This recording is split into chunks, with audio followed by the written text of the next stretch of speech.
Asam Pokas Nyil Dosoko Jota ko Sogon Jar Gosaiga kon Ingi Anira Chembro Satyapur Mohan Baihar Anchar Ma Durga Devi Committee Sen Khon Rubilal Baske ar Bisuram Kisku Takina Ayurte Mohan Baihar re Ma Durga Devi Puja ku hui chui kana. Asam Pokas Nyil Dosoko kuñ badai chui pekna ona Ma Durga Devi Puja da 2003 khoj ku etohop ka Satyapur area se Mohanpur area re tina do santan adibasi ko mena ko se eta janogosti ko mena ko unku ko do ona Mohan Baihar Durga Ma Durga Devi tandi re nyel ku se ondana devi re ko mela kana. Asam Pokas Nyil Dosoko kuñ badai chui peka.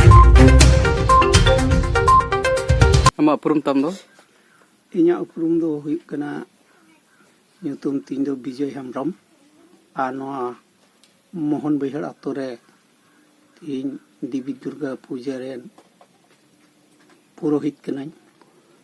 Tinaak din khoj noa Devi Durga pe puja kana? Devi Durga Puja ehop kana 2003 khon. To tin je noa pe puja kan ape noa Mohan Baihar area re se ape noa ato re cek pe kusi raskain te se cek nui pe puja kan te labalap huyuk kan tape te nui pe puja kana? Tihiñ harit te noa oncol re oka ko durdosa tahay kan adi badi ona khoj le sahar kana adi hor ko banchaw kana.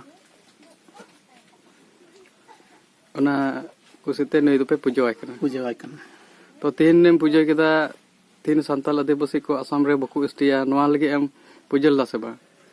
Tihiñ do noa katik khoj latu harit te ato oncol khoj ato oncol ren hor bancak lagin ar disam ren bhalai adibasi ko ST lagin hañ puja toraw kada.